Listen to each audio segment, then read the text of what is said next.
Hello, this is Jeffrey Lyles. Welcome back to Lyles Movie Files. We've been gone for a little while, but we're back, better than ever. Joining me as always, my main man, Melvin Moore. Melvin, how you doing, man? Doing great. How's it going? Good, man. It's been like forever. Ages. Right. But we're back. We've got a ton of amazing things to talk about. So no need to set up. Absolutely. Congratulations on your new edition. Thank you. Thank you very much. Shout very out to happy. Bernie, aka Sunner. So let's just jump right into it. Let's go. 2018 has been an amazing year if you've been a comic book fan. It's only May 1st as we're recording this. Still the beginning of the year. Yeah, and there's so many on the back end, but the front end so far has been crazy. First up, the first film that we've got to break down, we must absolutely discuss, is the film Black I'm rocking Panther. on my shirt, Black Panther, one and only. So let's take a look at the third highest grossing film of all time.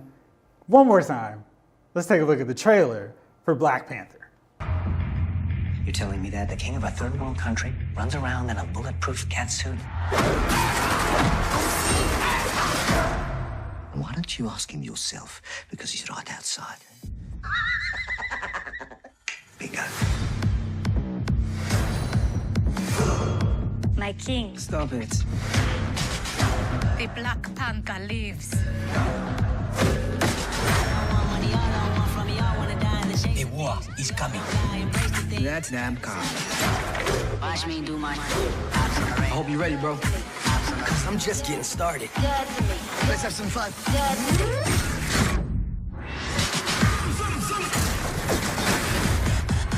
You show off. They don't wanna see me get into the shit. They just wanna see me swimming in the dough. Don't drown on ground with a head. They don't want one freeze. Yeah. I want your weapons. How you wanna play Your secrets. Ops on the radar. It's all mine now. Is this your king? This ends today.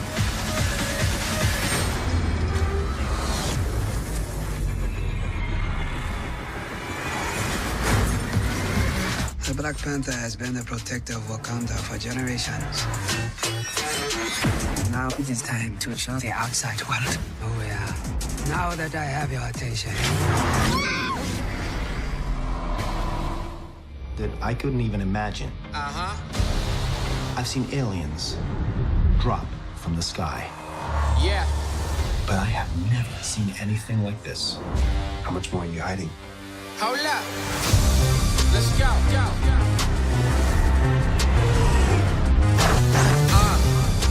We are home.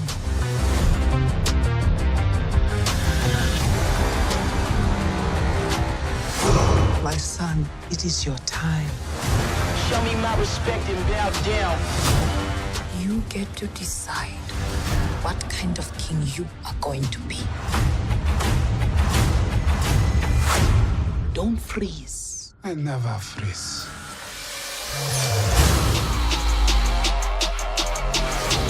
The revolution will not be televised. Show me my respect and bow down. We own it.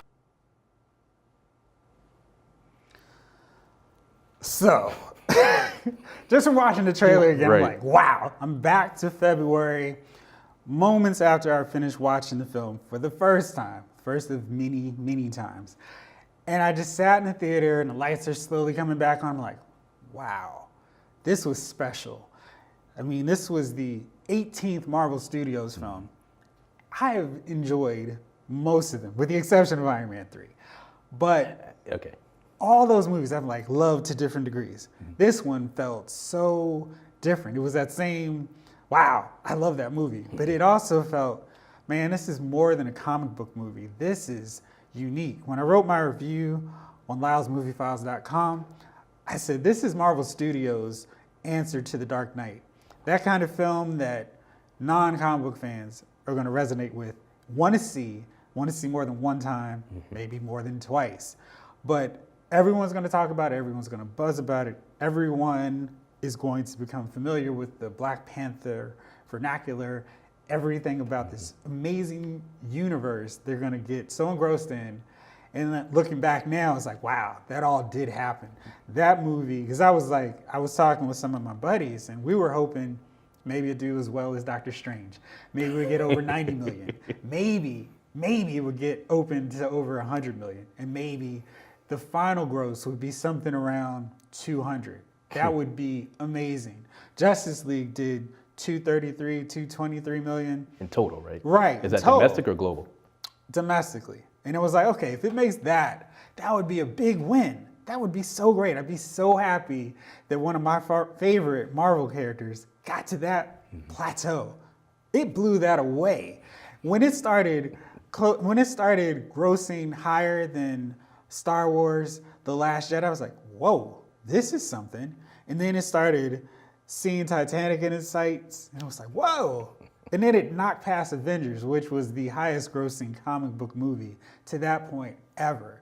And it looked like, because Avengers came out in 2012, it looked like nothing was going to touch Avengers for a very long time. That long time just happened 6 years later. Right. And it wasn't an Avengers sequel.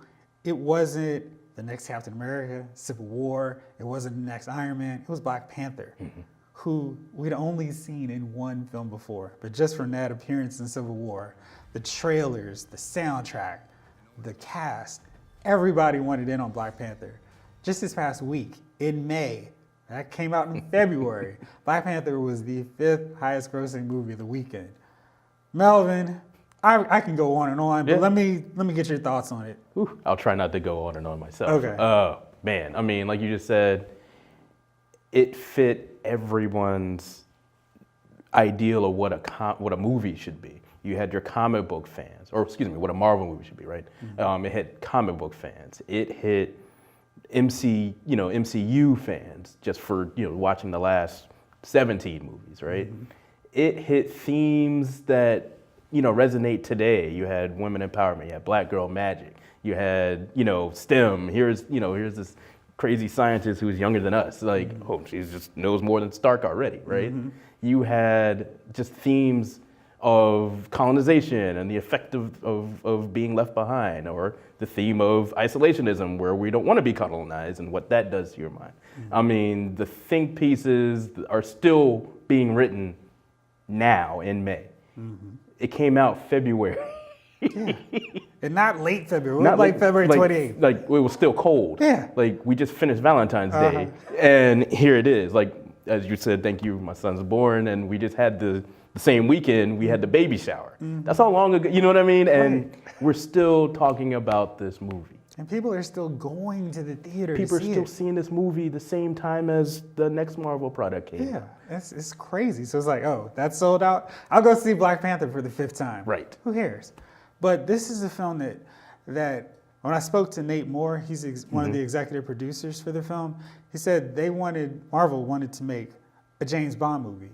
And when you look at all the different elements of Black Panther, it takes all the wonderful superhero elements of the Black Panther world and then puts that James Bond twist into it. Right. So we've got those crazy, wacky gadgets, the suit that changes with the press of a necklace, the sound dampening device that amplifies power, and the flying car, the remote control cars. Everything in this was like, man, that's such a James Bond feel. Then you have the costume designs by Ruth Carter. You've got the cinematography. You've got the direction by Ryan Coogler. You've got the performances. And just like The Dark Knight, Black Panther absolutely has to be one of those films that's gobbling up Oscar nominations next year. I hope so. We'll see. They've had a theme of snubbing comic book movies, of this caliber. Those big blockbusters.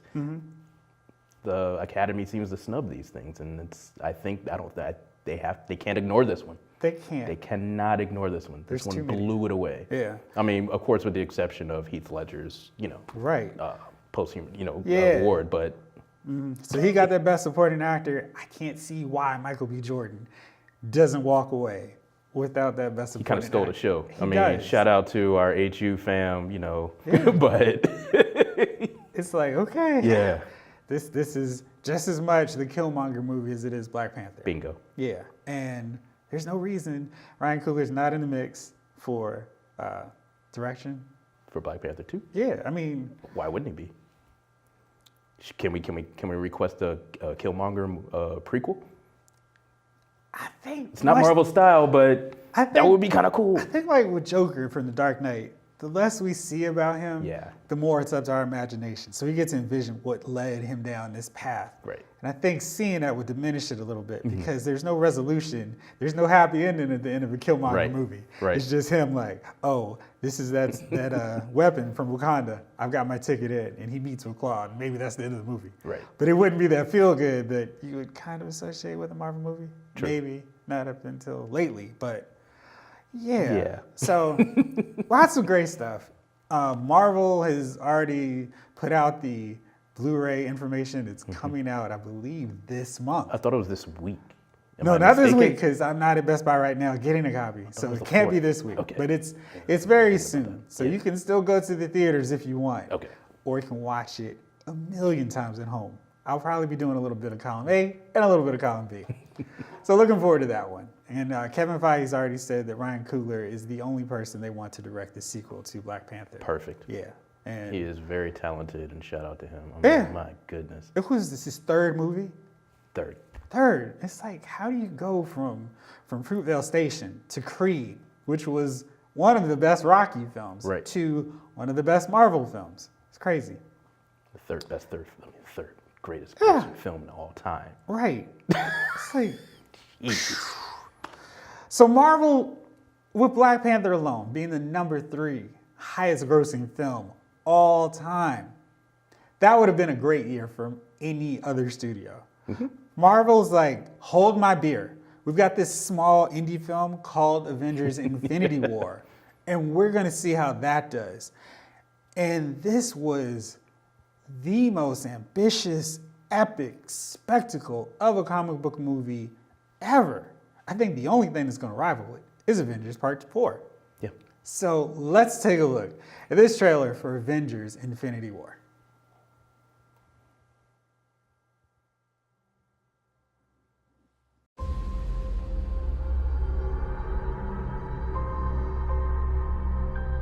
The entire time I knew him, he only ever had one goal.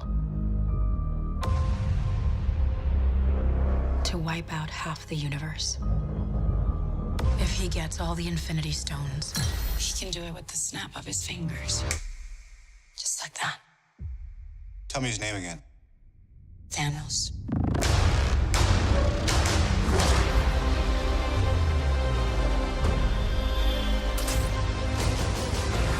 We got one advantage. He's coming to us.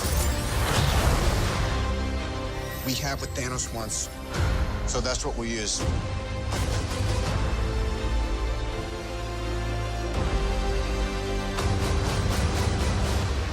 Let's talk about this plan of yours. I think it's good, except it sucks. So let me do the plan, and that way it might be really good. Wow.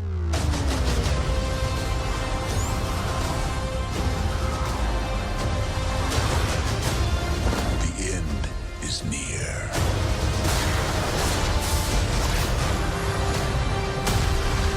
When I'm done,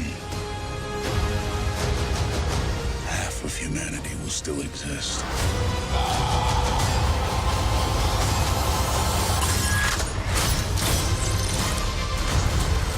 Perfectly balanced. As all things should be. I hope they remember you.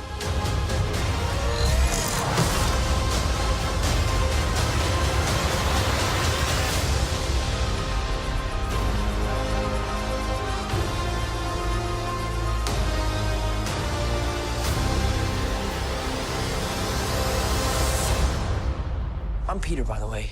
Doctor Strange. Oh, you're using your made-up names. Then I am Spider-Man.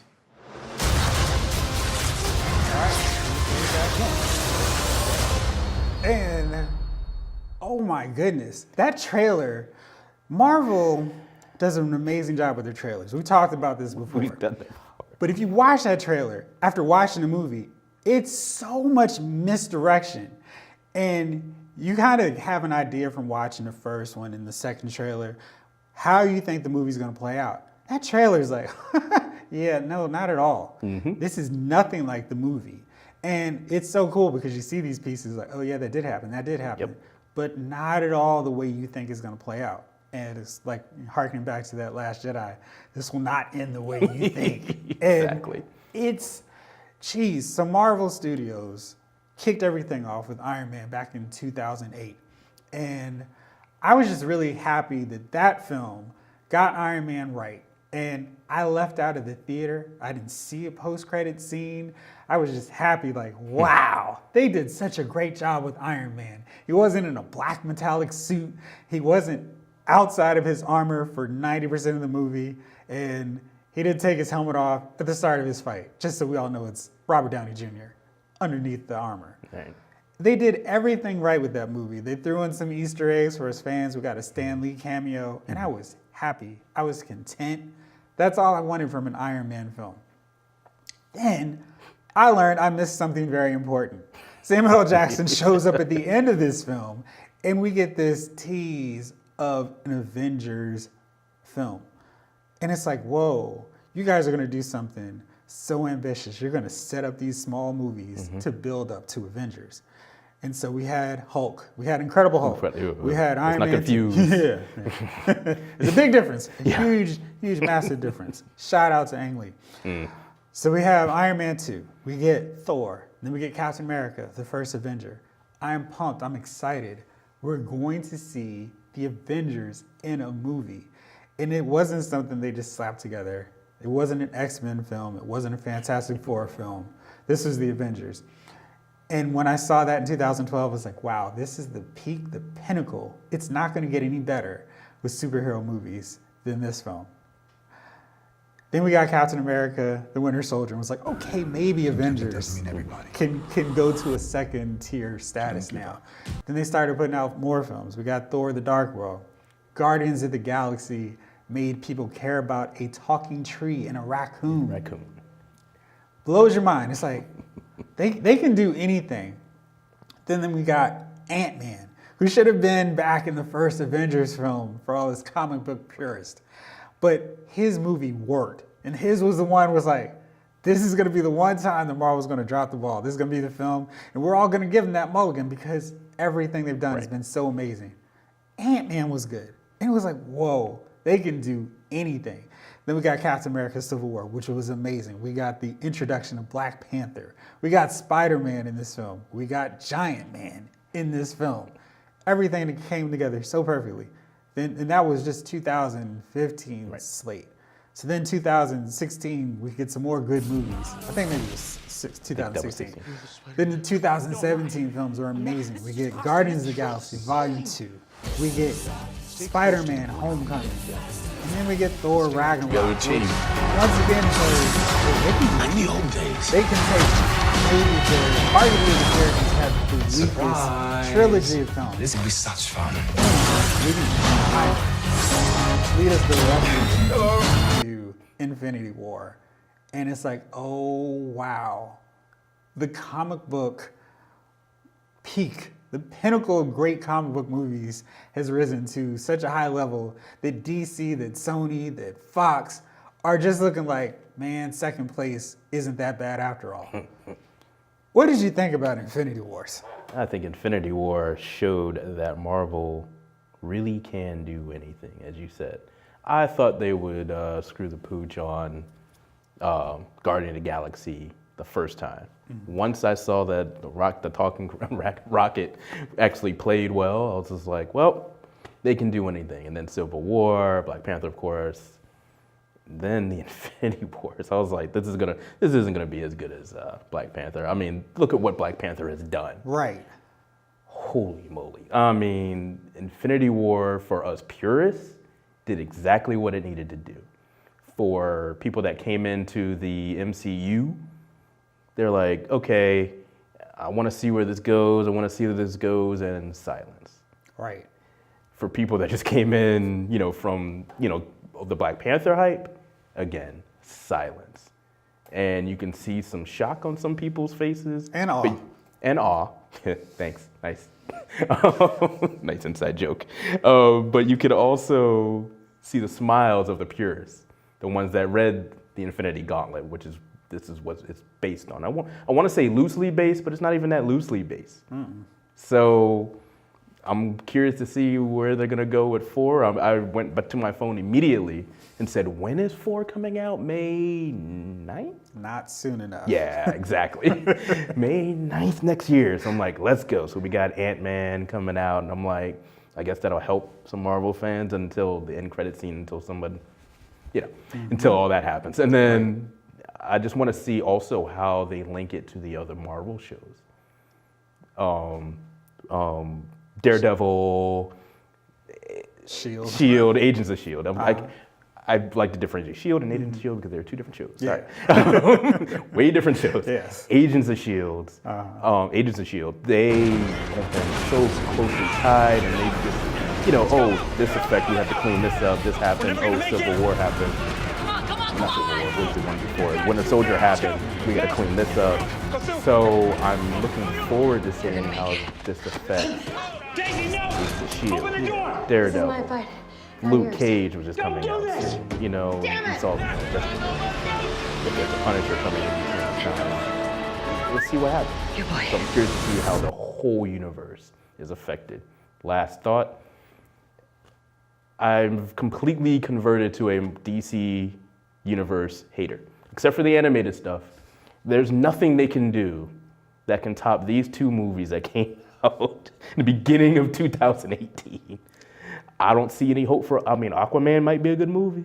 It's gonna be a good movie, maybe. I think optimistically we can go. Hopefully, Aquaman is gonna be a good movie. But going in after seeing Black Panther, after seeing Infinity War, it's not gonna be a great epic movie. I don't see what they can possibly do to top these things, and they need to take their time and think about it. Maybe recruit some of these people from Marvel, or just merge. I don't know what they need to do. I think what they need to do is just look at what Marvel did. Marvel said, all right, our plan is to ultimately get to Avengers. And we're not this is going to be a 4-year process. We're going to start with 2 films, then 2 more films, 1 last film to bridge us into where we need to be with Avengers. And it took time. It wasn't a rush job. I think part of the reason Justice League did well. We'll do this together. Really cool. It was only built on the backs of 2 films. And you could really argue. And I like Batman versus Superman. I really do. I like the story. I like how it played out. I thought it was fun right up until the last act where it was like, don't do that. Right. But even that was kind of rushed from where Man of Steel left the DC cinematic universe. And it was like, okay, this is a quick leap. And Marvel, I think that would have been 5-6 movies from Man of Steel to Dawn of Justice, and then like another 4 before we got to Justice League. Right. And DC's efforts to play Barry Allen and hurriedly rewrite time and speed through building up their universe properly, because we still have people going, wait, how many Batman films do we have? Right. Why do we need more Batman? Right. And where does Ben Affleck play into Christopher Nolan's Batman? It's like, you guys have to build up your universe. Take the time. And then maybe, just maybe, 20 years from now, maybe 15 years now, they can do a Crisis on Infinite Earth film that's just as ambitious, as sprawling, as majestic as what we got with Infinity War. Right. And until they do that, they're not going to succeed at this level. Marvel Studios is operating on their own plane. Yep. There's no competition. None. Their only competition is the next film.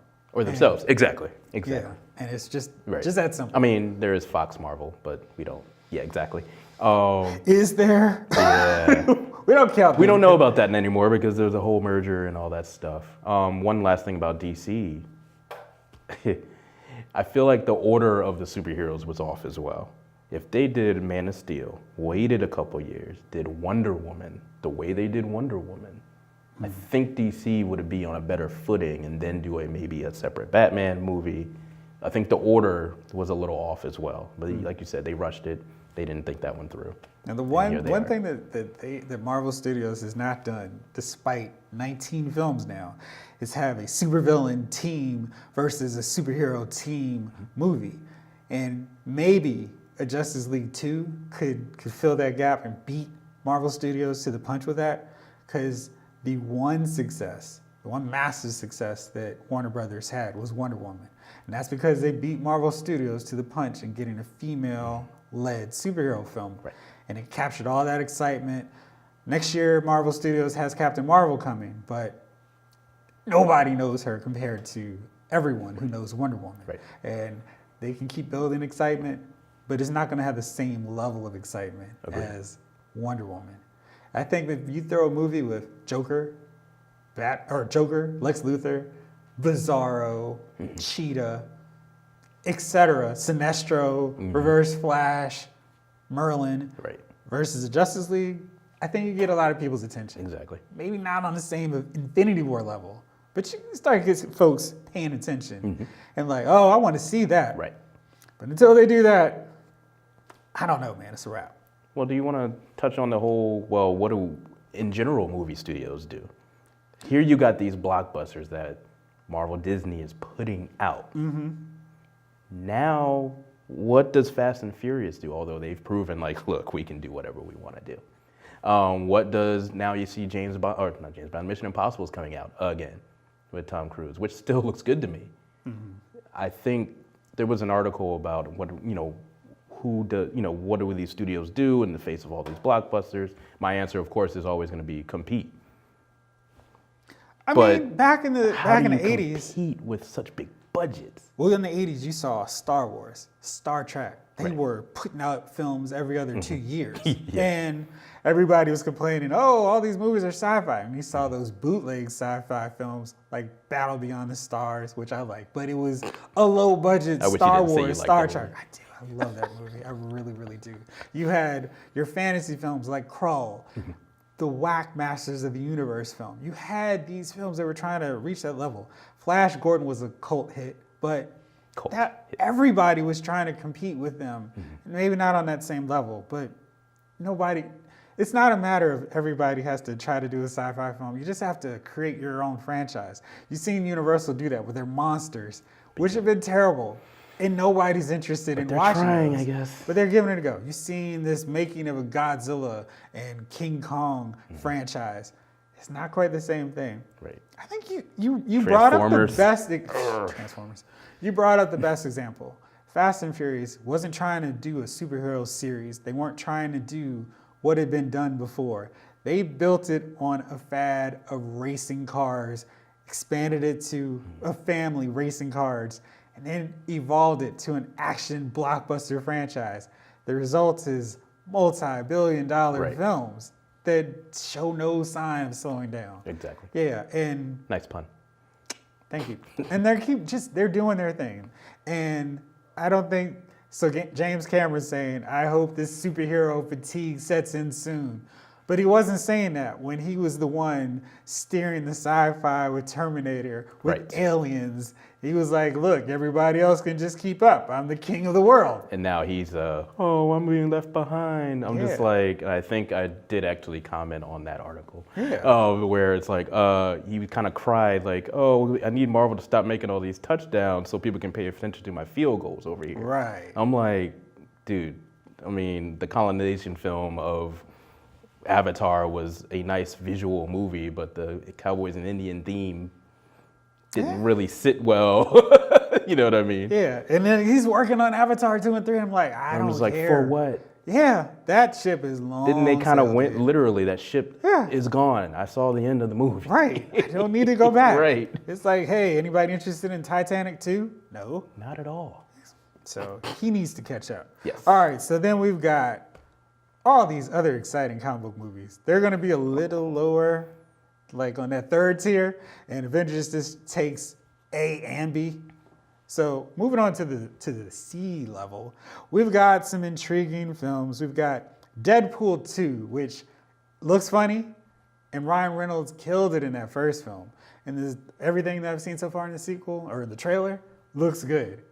Maybe not Marvel Studios good, but at least it's going to be a nice alternative. Let's take a look at the trailer for Deadpool 2. We getting close. You all know the drill. Intercept the convoy. Watch out for Cable! Hit it! There's this kid. He's in trouble. Move or die. Pump the hate brakes, Thanos. I ain't letting Cable get to him. But I can't do this alone. We need backup. We're gonna form a super duper fucking group. It's time to get back on LinkedIn. Meet Bedlam. My name's Shatterstar. Domino, I'm Lucky. Luck isn't a superpower. And certainly not very cinematic. Yes, it is. Let's meet in the middle and say no, it isn't. Fuck it. It's showtime. Don't call it a comeback! I've been here for years, I'm rocking my peers, putting suckers in fear, making the tears rain down like a monsoon. Listen to my bass go boom! Explosion! Damage! Damage! Damage! You're no fucking hero. You're just a clown. Dressed up as a sex toy. So dark. You sure you're not from the DC universe? And mayhem pass me a sissy, so it's something I'm saying. Mama said knock you out. I'm gonna knock you out. Mama said knock you out.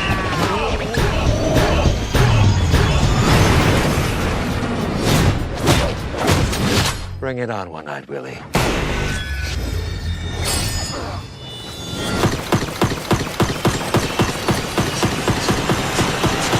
Ooh! Yeah! Your bullets. They're really fast. And last but not least, Peter. Any power you want to tell us about? I don't have one. I just saw the ad. You're in.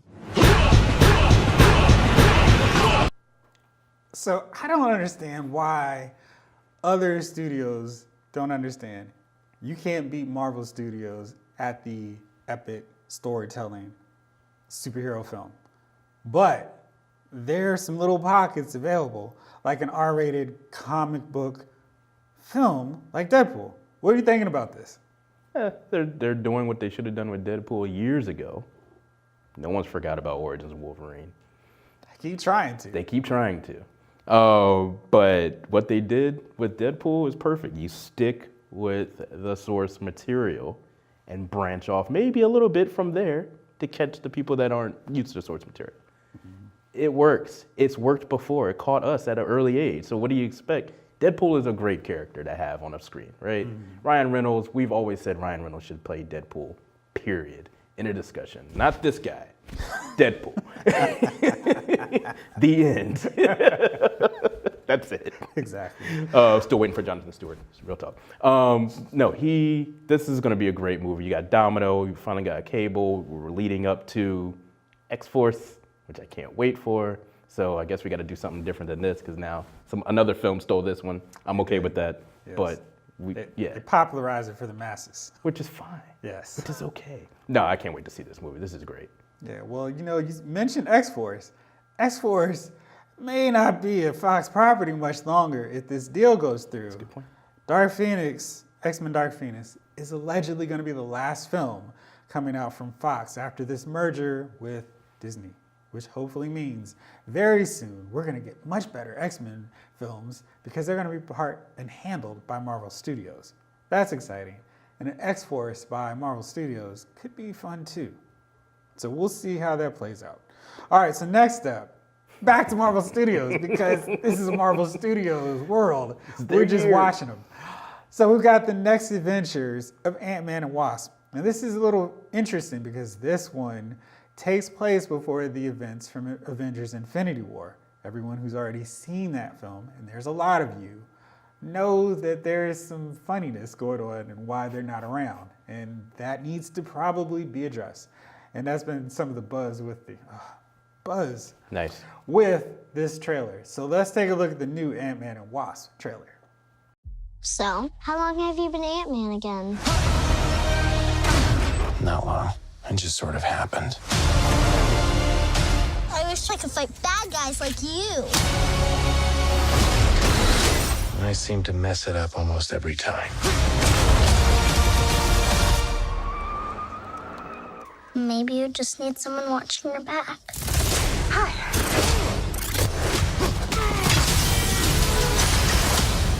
Like a partner. Dr. Pym, I actually heard what happened to you. You opened up the quantum realm. That's when this crazy creepy ghost who like walks through walls and stuff. Stole your tech. And now she wants to take over the world or whatever. Who would have believed that in your hour of need, you would turn to us? Not me. Because we robbed you. Do you remember? That's us. The only chance we've got is both of you. Ant-Man and the Wasp teaming up. Follow my lead.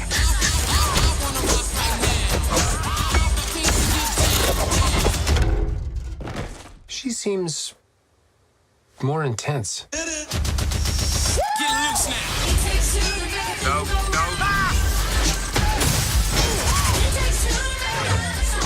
You go low, I'll go high. I have wings. Why would I go low?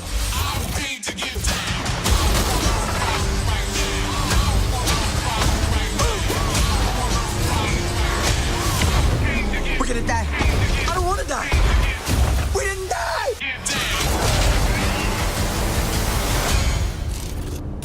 Hey, what'd I miss? We were just tiny.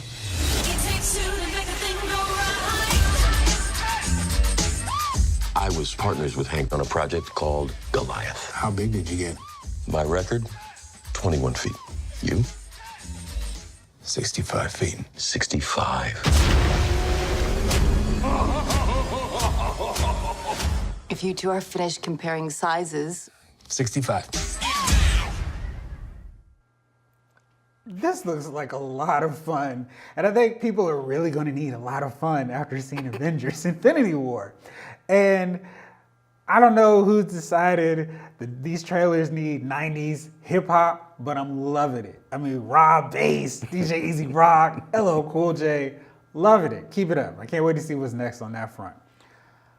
The only problem I have with this, there's one very small one. It's solely because of my comic book roots. I don't like that Wasp has a helmet. I like, because she never did in the comics. So I just, she had that half open deal, but I want to see like her old look. So she's not just looking like Ant-Man. Right. But dude, we've got Ant-Man switching into Giant Man. I think he's one of the most underrated cool powers or characters in comics. The dude turns into a giant. I mean, that's just fun. And we see all these cool things like him using a flatbed truck as a scooter. Right. That's just crazy. So this is gonna be a lot of fun. What are you thinking about this? Yeah, it's gonna be fun. I mean, talk about Marvel casting in general. They've always been great at it, right? Now, I mean, come on, Paul Rudd. As soon as they announced who was casted as an Ant-Man, I'm like, well, I'm good. This is gonna be a fun movie. But then you got Pena as, kind of like the next funny guy. And I'm just like, this works. And that whole crew works. So I'm curious to see how they're incorporated into this a little more. You saw them in the suit and tie and stuff in the trailer and all that. So I'm like, what is this? Do they have an agency now? Right. Like, what's going on? Are they doing like the Team Arrow, Team Flash thing? I don't know. All right. This could be fun. And then, Lawrence Fishburne makes an appearance in the MCU, which I'm like, I'll take it. Yeah. We're not short on stars, but why not? Why not? I love it. I love it. And, comic fans will love who he actually is supposed to be, so I'm kind of happy about that.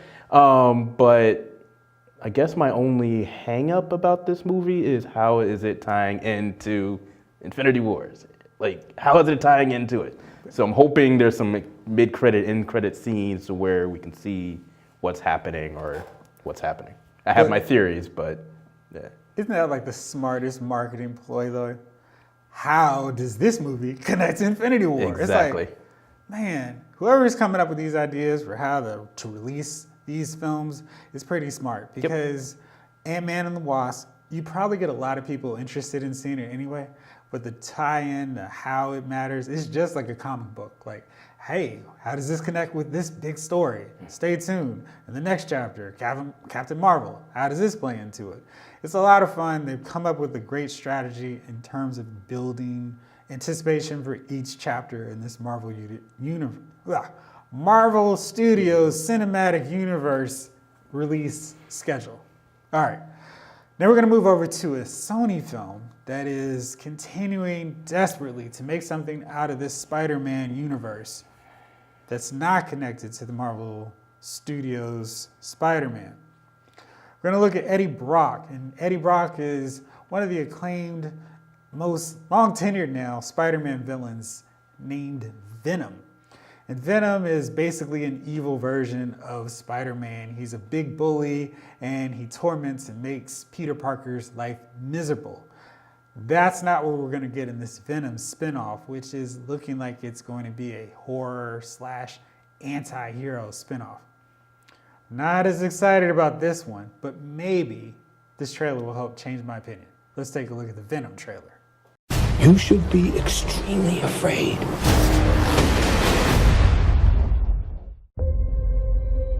Thank you for bringing us collectively to this moment. It is a moment that so many have dreamed of claiming.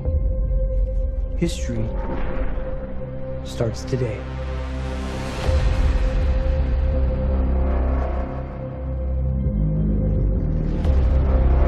The guy you work for is an evil person.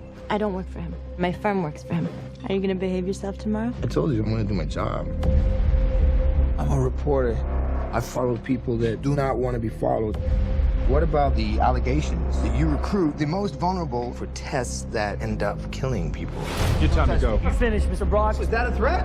You had to learn how to hide in plain sight. I'm pretty good at it. But you suck. Whoever you are. I work at the Life Foundation, and I need your help. We found something. We call them symbiotes. Carlton Drake believes that the union between human and symbiote is the key to our evolution.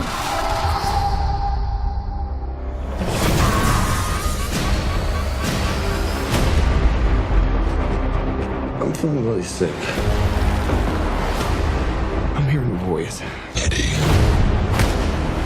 You're not real. You were just in my head. I'm gonna need Mr. Drake's property back. I don't know.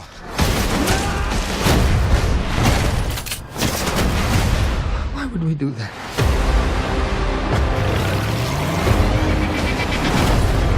If you're gonna stay, you will only hurt bad people. The way I see it, we can do whatever we want. Do we have a deal?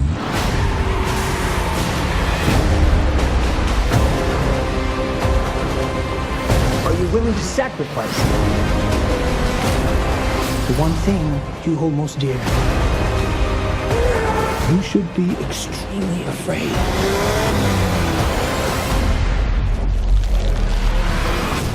What the hell are you?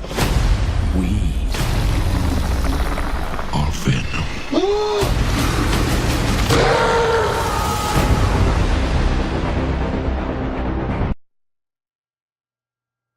So Venom is really interesting. Originally, the character came as part of this symbiote that came with Spider-Man in Secret Wars in the comic book. And then Spider-Man realized this is an evil entity and I need to remove it. The symbiote then attached itself to Eddie Brock, who already had a hatred for Peter Parker, much like the symbiote after it was rejected. So now these two come together and they want to kill and hurt Spider-Man.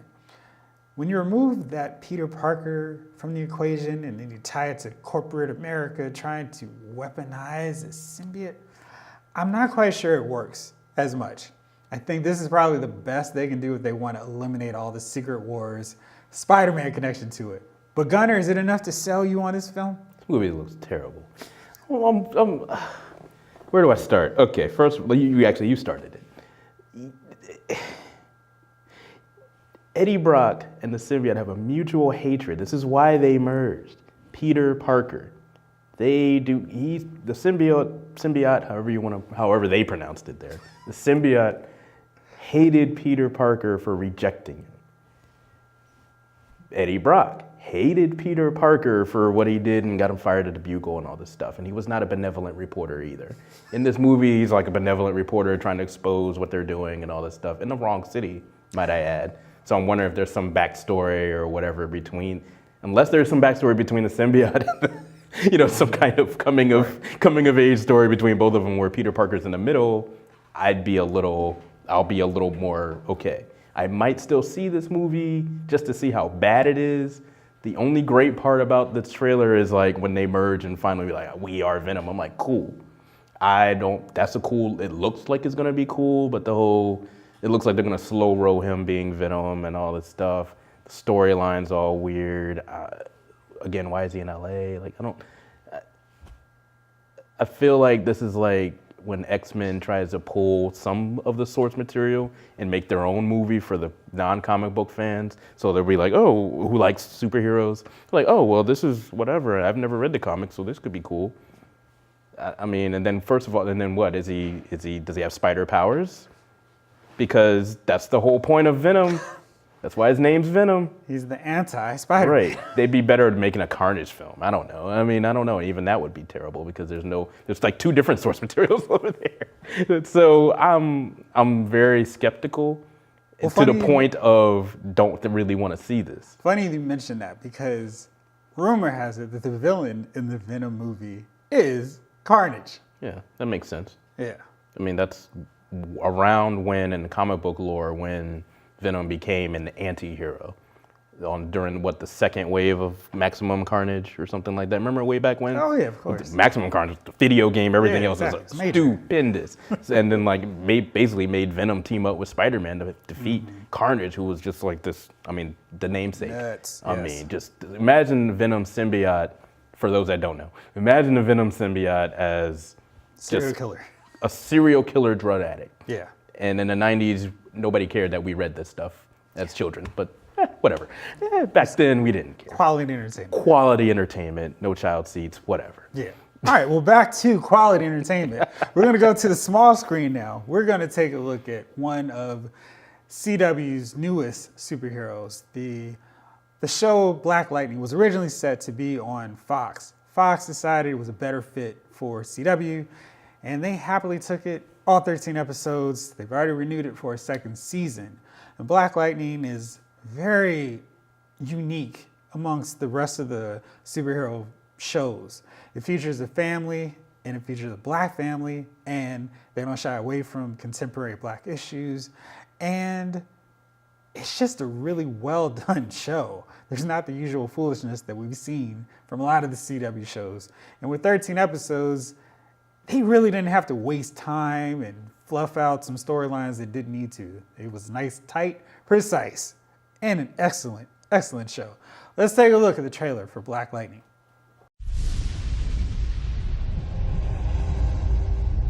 Black Lightning was the savior who kept our streets and our schools safe. He was hope personified.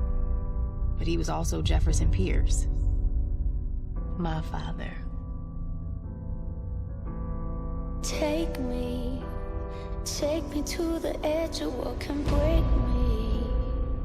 You've been on the streets fighting the 100 for years. Let someone else do it. Girls need a father. Baby, I promise. No more. From the clutches of my heart that will forsake me. You two are all me and your mother have. I love you both. He tried to keep his promise to my mother. Said that he saved more lives as the principal of Garfield High than he ever did as Black Lightning. But without Black Lightning, violence in the streets by the 100 gang multiplied. Our children are dying in these streets and no one cares. The anger was just under the surface for all of us. The whole city was ready to explode.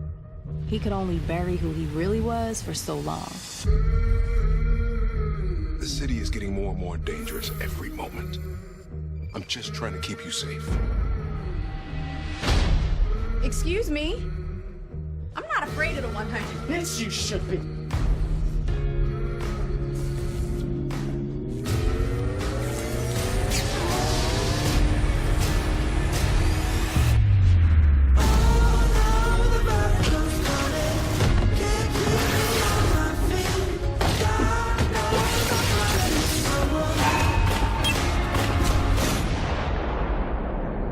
Now you just pissed me off.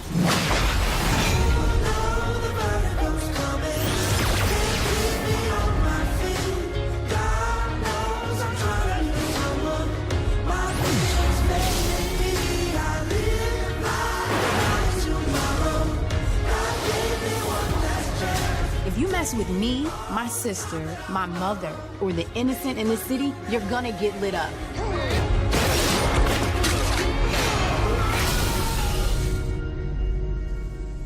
Is that your car? Yeah.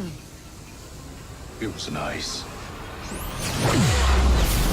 Hashtag Black Lightning's back. Lightning just brought it. I said again, 13 episodes is probably the sweet spot for these superhero TV shows because they don't need to waste any time. They just get right into it.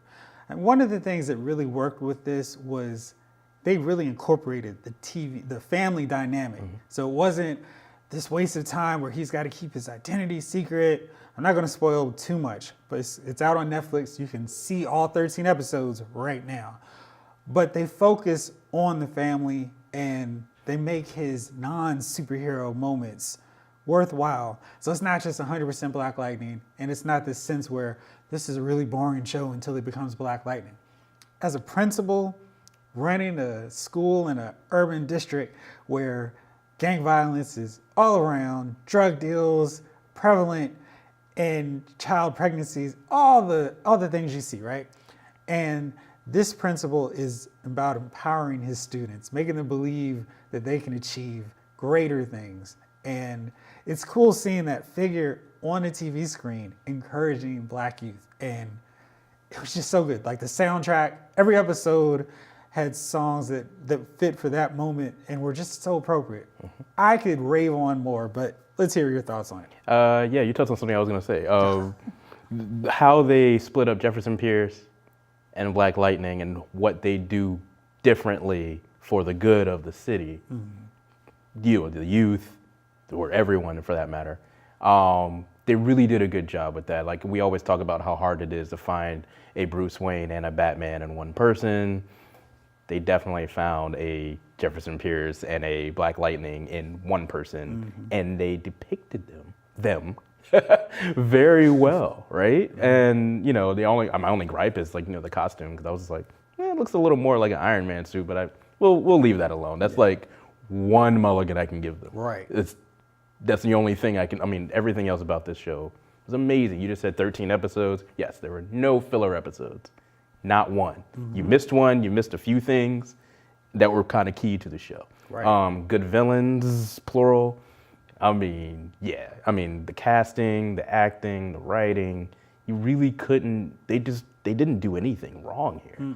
I can't find anything wrong with this show. Yeah. Period. I'm looking. I'm like, this is great. It can't be this good, can it? I was like, it can't be. Yeah, exactly. I'm waiting for the other shoe to drop. This one's going to be a filler episode. Nope. And I'm like, oh, well, I guess we got to wait. Even I don't even have to wait to see the whole season all at once if I wanted to. Netflix dropped it right after the season finale. And the season finale was amazing. I was sitting here like, they're going to drop the ball in the season finale. No, they weren't. Nope. They delivered the entire way. Yep. And if you've read any of the Black Lightning comic books, more, I'll say the latter years, you're going to be happy with what you see. Right. Definitely. So let's just continue this trend here. Luke Cage is coming back. And Luke Cage had one of my favorite Netflix Marvel seasons. It was a lot of fun. Again, had an amazing score, great performances, charismatic characters. It all clicked in 13. Easy to binge, marathon view, however you want to call it. But it was just a lot of fun. Season 2's coming up. What do you want to see out of this season? Literally the same things, same theme, same kind of structure we had last time. Last season there was a theme of every title was a Gang Starr song. This season, what is it? It's a Pete Rock? I forget which one. I think you may be right on that. Yeah. I reckon one or two. It's one of the two, yeah. So, the themes, I just want the same theme. I want a little bit of, hey, this is what's happening in contemporary Black America, because these are Black superheroes. It's totally dated in 2018, so we're not gonna, whitewash it all away. You know what I mean? We're just gonna say, hey, this is what's happening. This is where we are. Let's throw a superhero in the mix and see what happens. I want to see Misty Knight. Shout out H.U. Simone. I want to see Misty Knight and her mechanical arm, since they chopped it off in another series. Finally, I'm looking forward to seeing her as a superhero, not just a by the book cop, which was fine as well. Don't get me wrong, but she can do a lot more. Right. In the first trailers, we've seen that bionic arm, Yes. so she is going to be bringing it. Yes. And I can't wait because that first season was great. And it seems like from the trailers that Luke is going to embrace his superheroic powers and his status, so it's not going to be the reluctant hero. It's going to be the pride of Harlem kind of thing, Right. which I think is something we need to see more of just in general with the superhero shows, because so often they're like, oh, I don't want to do this. It's such a burden. Seeing a hero smile, being able to uplift people is going to be a lot of fun. Absolutely. And it'll be really fun with Luke Cage. I hope he has a Dapper Dan suit on again. I can't imagine. I need real life Harlem stuff in there. That'd be nice. Oh yeah, and Iron Fist is going to be in there as well. So we're going to get that Heroes for Hire vibe. Cool. Maybe they'll. Oh, I hope they massage that a little The bit. two of them were fine in Defenders, and I think Iron Fist doesn't need a second season. Playing off of the other heroes is right in his sweet spot. Exactly. And there's no better hero to pair him up with than Luke Cage. Yeah. So they're best friends anyway. So they can do that's how 10 it's episodes of Iron Fist in there. I won't complain. Agreed. Yeah. All right. So it's that time on the clock. Melvin, what's going on with Melvin's Minute for today? Today, as we were just talking about Luke Cage, Black Lightning, I mean, and Black Panther just kind of killed the box office, killing records still as we speak. Is 2018 the year of the black superhero? I think so. Black TV, black series, black everything. Blackity blackness. Again, could somebody be making a Jonathan Stewart movie this year? I don't know. That would have been nice, and that would have been completed the whole circle for me. But the fact that we have that, I do like that each one of these films and TV shows all at the same time decided to say, hey, we're not gonna just push aside what's happening in America right now, what's happening in the world right now. We're gonna show that, hey, this is Black America, this is our experiences, this is what we go through every day. And we're also going to show you like what would happen if we had these black superheroes that are comic book lore in these situations, in this world, in 2018. And they're doing a masterful job of it. I mean, like we just said, Black Lightning really pieced it apart. Jefferson Pierce and how he's helping the black community, as well as Black Lightning. You know, Luke Cage, who is, again, not trying to be the reluctant superhero. You got the black cop who is like, okay, I see what's going on, but I'm still playing a cop by the book. So you got all sides here. And then again, like I said, with Black Panther, everything's black. Sorry, Black Panther. You have, you know, the themes of what would happen in a world where, or a small piece of the world, if, you know, this part of Africa wasn't colonized. Would they be isolationists? Would they be trying to bring in people? Would they be helping people? Would we be on the top of, you know, technological standard, you know what I mean, of all the world, you know? So I like the what ifs of this situation, and I just want to keep seeing more and more. But I like how 2018 is becoming, here's your black superheroes, guys. Can we see more? Can we see some Asian superheroes? Can we see some more vibe? Can we see some more, you know, Hispanic superheroes, you know? So let's go. Let's go. All right, well, let's go. That's everything on this week's show. Thank you so much for tuning in. Melvin, as always, appreciate your commentary. This episode of Lyles Movie Files has been filed.